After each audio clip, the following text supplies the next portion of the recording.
back to the Unnamed Political Podcast. Just before we start, there's obviously been some unfortunate events that have transpired over the past week. This weekend there was a shooting in Orlando, Florida, where 49 people, currently 49 people, the death toll may rise, were killed at a gay nightclub. This has been the worst act of terrorism on U.S. soil since September 11th. And in times like these, I guess we're going to kind of go the route of every talk show currently and say we aren't entirely sure what to say for an item like this, for an event like this. This has been a terrible tragedy. It's something that never should happen, regardless of whether or not you agree with somebody else's lifestyle. You should never kill somebody because you disagree with how they live. If you this is a country that's built on disagreement. Right. People should have a right to disagree all the time, and that's the point. You should be able to disagree and not respond by killing people. This was a senseless tragedy that never should have happened and never should happen again. Right. Do you have anything to add? I mean, that, like you were saying, that's what America was built on, is accepting different ideas. I mean, that's why we have the First Amendment in place, because not everyone conforms to one specific idea. Many people have different ideologies, and definitely to harm someone over that they have a different lifestyle or different belief is awful. Nothing short of that. So. All right, and again with kind of the trend of every talk show, let's move into the episode. No, because now the intro should be playing. I'm just going to check. It's all show and learning. You do know if I don't cut this episode, the show goes off the air because of you laughing at that. You gotta cut that. Yeah. Good editing. Good editing. Okay. Whew. Do you do that all in one clip? What? The whole thing? That was like 5 minutes of us. Oh my god. Yeah, you gotta cut that. Okay, we do need to hurry up. We need to keep this brief and concise. How much time do we have left? At least 30 minutes. We're good. 20. 20, that's fine. Any chance you can leave a little bit later? I could probably leave maybe at 2. Oh, okay, that's good. Be okay. Do you want to introduce us, just because I feel like I kind of dominated? What episode? Is this 33rd? Yes. 33rd, okay. Hello and welcome to the 33rd episode of the Unnamed Political Podcast. I'm your host, Jack Horvath. And I'm Clark Walburger. And again, sorry for the hiatus that we've had. It's been probably over a month now since our last episode. We've been busy, but since school has ended, we're finally a little more open and a little more free to making more episodes. Today I'll be discussing the Orlando tragedy in a little more detail, and later on we'll be discussing gun control and gun laws as well. Just like Jesus Christ, it took us forever to get to 33. We died, but now we're back. I'm joking. But yeah, we're back. We're back. No, it's not. We need to cut that. That was terrible. Well, that's going to be a pretty bad editing if we have to leave that in. No, we aren't. We're just going to... The intro now stops in 5, 4. Hello and welcome to the 33rd episode of the Unnamed Political Podcast. I'm your host, Jack Horvath. I'm Clark Walburger. And again, this is a very long-awaited episode. It's been over a month since the last one. We promised you guys we wouldn't wait another month before making an episode, but we sadly broke that promise because, we're very busy. Towards the end of the school year, we had sports and everything. But we're back, school's ended, and we're making episodes. We're going to make them a lot more often than we used to. We might even go back to our summer schedule like twice a week. It's a decent thing to keep up just in time for the 1-year anniversary. Yeah, so we still do have a couple of issues just with people leaving town at different times. But we're going to really try to work at this, and right now, as summer's approaching, we're getting closer to the election, which we're going to be covering in another video a later time. Right now, we're just going to kind of focus on the tragedy in Orlando, and so a lot of talk shows, I guess, kind of the new reaction that's become the new normal that everybody does is kind of give this is a tragedy, I don't have all the answers. Right. Or some talk shows have kind of changed that. A lot of them have been criticizing Donald Trump for heavily politicizing it, but a lot of talk shows, for example, Full Frontal with Samantha Bee, Liz Pointed, went on to completely turn this into an anti-gun. She made an entire anti-gun segment on it. Right.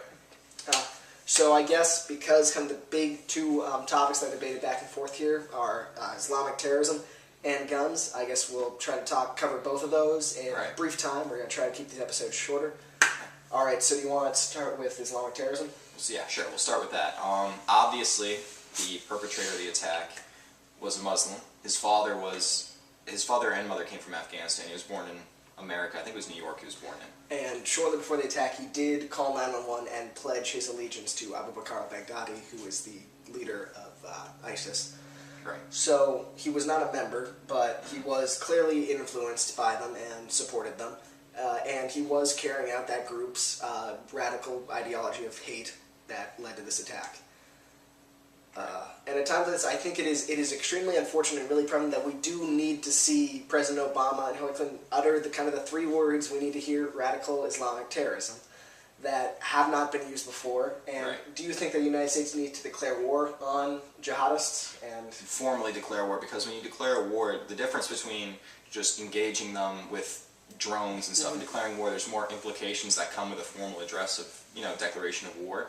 Like you can there's increased security measures you can take on citizens of the United States, and you can take obviously increased measures in destroying your target. But like you said, when President Obama doesn't mention the words, radical Islamic terrorism, the first step to defeating the enemy is identifying it by a name, obviously. Yeah, I think we really do need to kind of take these steps, and we have to do it. It'll give our law enforcement more protections, and not more protections, but more abilities to act. The military will be able to act in these senses.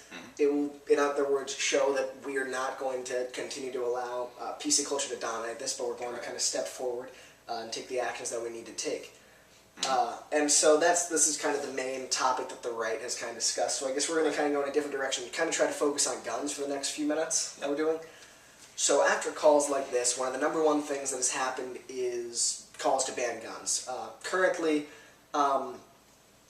actually a lot of events have happened right now. The CIA director has actually just spoken to Congress and has stated that regardless of, unfortunately, I'm sorry for kind of quickly going back to war, the point just popped back into my head, even with the drone strikes, ISIS's ability to enact terrorism has not been diminished. So I guess more emphasis that we do need to declare war on these people, but also currently ongoing, I'm not sure, it might have just ended. Democrats in the Senate are filibustering for gun control, one of them headed by the senator from our home state, Chris Murphy. Right. So there's that going on. Do you think that gun control is the answer? There's definitely measures you can take, because obviously psychological testing to make sure you're mentally capable of possessing a firearm, because it's not a toy, it is a weapon. It can be used to kill people, but by banning the guns and outlawing them, because when people argue that when you ban drugs like marijuana, obviously more crime happens, like more illegal crime, like black markets. When you ban assault rifles, people are still going to find their guns, but just in a more criminal way. So you can't just ban them all out, but there's definitely measures you can take to make sure that you're giving it to the right person. And and with these assault weapon bans, unfortunately, when people are looking at them, it's not an effective strategy whatsoever. So one of the kind of the big items that people look to is Australia, where they're like, well, Australia banned all their weapons. But Australia didn't just ban their weapons, they had a buyback program, which is exactly what many gun-owning Americans fear, which is the government literally taking your guns. Because even if they banned assault weapons today, there are currently 10 million, at least, I believe, 10 million AR-15 type weapons in the U.S. I know people are saying AR-type 15 or AR-15 types. The weapon model is an AR-15. That's the type of design they use, and it's an assault weapon. There are millions of them in the U.S. that even if you caused a ban on them today, would still be in the U.S., and unless you took them away, wouldn't change. Right. And one of the other things they've seen when they point to Australia is, like, look at how few mass shootings they have. Yeah. One of the problems when you look at that, since the Port Arthur massacre in '96, I believe, it was, as of this week, I think, actually, or around this time, was, one, obviously you could say they have a lower population and everything, but Australia literally is an island. No, it is. And I was mentioning this to Jack before the show, the only way that they can get guns into Australia, if the government has confiscated the vast majority of guns, I think they reduced the number by half, would be to either import them, which would be extremely difficult, considering Australia has a functioning Coast Guard. You can't just smuggle these things in. Very good Coast Guard, because that's what they invest most of their money into the military, goes to the Coast Guard. Yeah, for the most part. They do have a very strong coastal defense. Or you'd have to manufacture the guns in the country, which... Impossible. It's not going to happen. Can't do it. Whereas with the U.S., regardless of... even if the U.S. right now, every single gun in the country disappeared, the border that many liberals want to keep open Right. can still have guns flowing across it very freely, as guns can be brought into Mexico and other parts of Latin and South America. Because the U.S. isn't an island. You have Mexico to the south. Mexico has plenty of guns, and if guns are banned, that would just give them more money and more an incentive to sell guns to the United States. Yeah, so unfortunately that's not going to work in that sense. We can't do it. And also with these assault weapon bans, for the most part, they're purely cosmetic items on the guns that are being banned. That is pretty much completely pointless and doesn't have an effect. So right now, assault weapons only count for 2% of the murders committed by guns in the U.S. And even when you look at that, the number of gun murders has dropped by, I believe, 60% since the 80s. Right. It's continuing to go down. All of these murder rates are continuing to go down. The problem is these events are now being publicized when we're seeing this. And also, even the way people categorize mass shootings, when they're saying, look at how many we have, they're beginning to now categorize mass shootings as, I believe, 2 people are killed. Yeah, there's no legal definition to what a mass shooting is. It's No, just what some people call it. If you call it 2 or 1 person, obviously it's going to be higher. When you look at mass shootings is the word, because you use a gun to shoot people, compared to other countries where they use knives or other weapons because they banned their guns and took away the guns. We're lucky because the U.S. is very... they allow citizens to carry guns. Many other countries are very restrictive, obviously. So they murder people in other methods. So shootings is the key word. Yeah, I just, unfortunately, I don't think that this is going to be the solution. I can completely understand mental health checks, and even certain potential types of ammunition, things like that, may need to be regulated more. So I'm not saying the answer is absolutely nothing be done. But you also do need to kind of look at the fact that simply the murder rates are going down. We're just getting these things so much more publicized, and people are trying to make it look like this immense epidemic that's just in a complete upswing when the opposite is true, in fact. Right. And it's mainly just people trying to push an agenda in this sense. Exactly. And so I guess we're just going to have to see what happens, and I don't know, by the time that you're an adult, Jack, do you plan on owning a firearm? I can't say for sure, but I mean, I wouldn't mind it, just in case self-defense, But I wouldn't buy like an assault rifle or anything. That's crazy. Yeah, for me personally, I'd like to. I can't see myself doing it, like buying an assault weapon. For one, guns are expensive, so for all I know, I will not have the money to. But if I am able to afford a firearm, I would like to think I will plan on getting wherever I live the legal qualifications necessary to purchase a firearm and purchasing one for self-defense. And I'm a big fan of history for historical purposes for me, but. With that, I think that we should completely be allowed to do that. I plan on doing it. But also, I don't plan on getting an assault rifle either. I personally don't feel a need to have an assault rifle, but that's simply because my goal in having guns for self-defense, not for, as the Second Amendment was, to protect against threat from the government. But when that is the concern that so many people have brought up, an assault weapon is, in my opinion, kind of a fair balance when you look at it, what it could be. Because unfortunately, if you truly had no regulations on the Second Amendment for a well-regulated militia, they should be allowed to have tanks and all sorts of bazookas and everything, and we do limit those. So, and one of the big things that's been mentioned, I guess, I'm sorry for dominating this. That's fine. Sorry, I lost my voice a couple of days ago.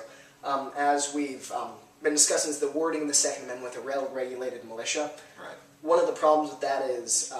One, they're no longer militias. Right. So, but people have said, oh, it's just the militia. That's the only thing that they wanted. But then It's you have the that people. comma where it's like the right of the people to keep bear arms shall not be infringed. Right. And you should also have militia. So, I guess a simple solution would just be all gun owners will print out cards. You're now part of the Connecticut militia, the New York militia, the Massachusetts militia, the Texas militia. That's the only way. If you want to have that balance, if liberals are saying you got to have militia, then just say, okay. Make everyone part of militias. Do you own a gun? Okay. New part of the registration when you buy a gun, you're also registered for the state militia. Just take an oath that you will protect your state against tyrannical federal government, and we'll see what happens. That would, in essence, I believe, meet the exact wording of it if liberals are saying meets the the definition. exact. There's no interpretation there if everyone's members of militia. Yeah. All right. Do you have anything else to say, Jack? No, you covered all the points I wanted to mention. But if you're about to wrap it up, should I read the followers? Sure. All right. So, again, sorry that my voice has been a little bit hoarse. We're going to continue to be covering the election, obviously, as we missed a massive number of updates that we're going to cover in the next episode. But we're glad to be back. We're going to keep trying to film this as regularly as we can. Unfortunately, we still do have some scheduling errors, but we're going to keep trying to keep these coming. We're going to keep trying to work on keeping them more and more concise. We hope you enjoy them, our viewers, if any of you are still watching. And we'll talk about, we had the lost episode. Yes, we did. We finally found our very first episode. After almost a year. And it is a depressing listen, though, in hindsight. Because we're talking about how, once Trump drops out, I mean, it's interesting. Fine. Look how we were a little bit wrong. Yeah, it's interesting to see where we were right. It's also, unfortunately, interesting to see just how off we and pretty much everybody at the time was. Although there were a few people who really thought Trump would go the distance. Nobody believed him, and I guess a heartfelt apology on the part of the Unnamed Political Podcast to those individuals. It's a long one, too. It's like an hour, so yeah, get ready for that. And that was always truly a podcast. No visual. Just a black screen. Just a black screen. It was one of the old ones. Okay, so let's go. Dan Bilzerian. Dan Bilzerian? I don't even know. Cool name. Interesting, yeah. American_issues. Alright. We do have issues in our country, clearly, as seen. Count Obama. Count Obama. That's a very regal title. America.inc. Nice. To you. And _Monica_Velasquez. Velasquez. Velaquz. Very interesting last name. Shout out to them. Yes. Alright. I guess that covers it for this week. We'll be back next time discussing the turnout of the election and whether or not America will be here in the next 6 months. I'm Clark Walburger. I'm Jack Horvath. See you next time. Goodbye.